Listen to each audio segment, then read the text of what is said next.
High, আমি জয়িতা আর সবাইকে জানাই ভেরি ভেরি গুড মর্নিং।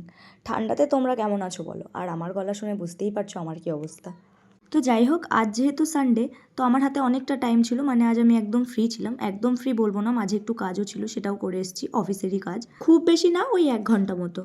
তো যাই হোক, প্রথমে আমি সকালবেলা উঠেই আগে নিজের চাটা করে নিচ্ছিলাম, কারণ চা ছাড়া আমার দিন একদমই শুরু হবে না। তার মধ্যে যেহেতু ঠান্ডা লেগেছে, চাটা খেতে বেশ ভালোই লাগছিল। তারপরে আমি যে বিড়ালটাকে নিয়ে এসেছিলাম তাকেও একটু খেতে দিয়ে দিলাম, আর ওর খাবারটা দেখো, আমার খাবারের দিকে বেশি নজর ওর নিজের খাবারের দিকের থেকে, কীভাবে দেখছে দেখো। তারপরে খাওয়া দাওয়া করে তো ভীষণ ঘুম পেয়ে গেছে, আমার কোলে উঠে পড়লো, একদম উঠে একদম শুয়ে পড়লো। প্রথম যেদিন এনেছিলাম না, ও খুব ভয় পাচ্ছিল। তারপরে যেদিন খেতে দিই, তারপরের দিন থেকেই ও কি সুন্দর কোলে এসেই বসে যায়, কোলে এসেই ঘুমিয়ে পড়ে। আর এটা না আমারও বেশ ভালো লাগে। তো যাই হোক, তারপরেই আমি ডিউটি থেকে বাড়ি এসেই স্নান করে নিই, আর রবিবারে আমি তো শ্যাম্পু করি, তার জন্য শ্যাম্পুটাও করে নিয়েছিলাম। দুপুরের খাওয়া দাওয়া কমপ্লিট করে একটু পেঁপে মাখা খেয়েছিলাম। That's it, tata.